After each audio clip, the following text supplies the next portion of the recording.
Et pour parler de cette page des élections, on accueille donc Sébastien Laporte. Sébastien, bonsoir. Bonsoir Nickerson. La préfecture de Guyane a publié à la fois les listes officielles et les têtes de liste qui prendront donc part aux élections municipales.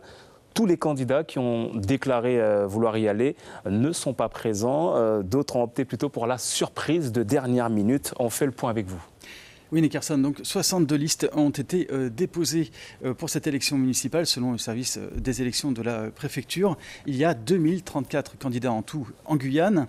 Alors pour les communes, pour les principales communes à Cayenne, eh bien, il n'y a que 2 listes dans le chef-lieu, celle de la maire sortante, Marie-Laure Finera-Horth, et celle de Michael Mancé, figure de la mobilisation de 2017. Les observateurs auront tous noté l'absence de candidats sous l'étiquette de Guyane Rassemblement, le parti du président de la CTG.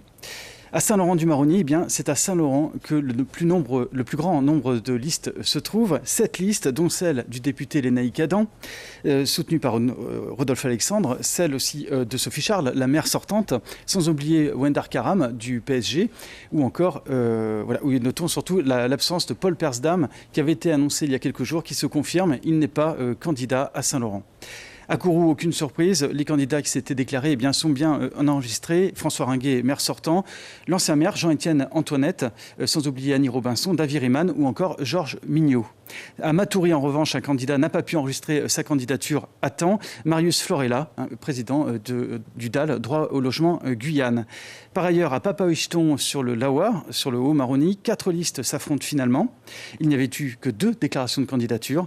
Le maire sortant, Jules Déhy, fera face donc aux listes de Claude Jany, Gilbert Foss et Richard Lobby. Et puis notons qu'à Camopi, sur le Yapoc, où peu de choses avaient filtré jusqu'à présent, que le maire sortant, Joseph Chanel, sera face à Laurent Yawalou. Qu'en est-il donc pour les 4 communes de moins de 1000 habitants, justement ?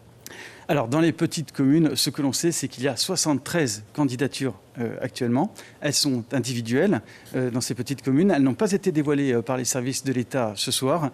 Ce que l'on sait, c'est que le public pourra découvrir le détail de ces candidatures dès lundi sur l'adresse internet data.gouv.fr. Ce que l'on sait aussi, c'est qu'à Saint-Élie, ils sont 11 candidats. 11 candidatures individuelles, et qu'une trentaine de candidatures ont été enregistrées à Regina, de quoi composer 2 équipes au complet. Sébastien Laporte pour ce point complet.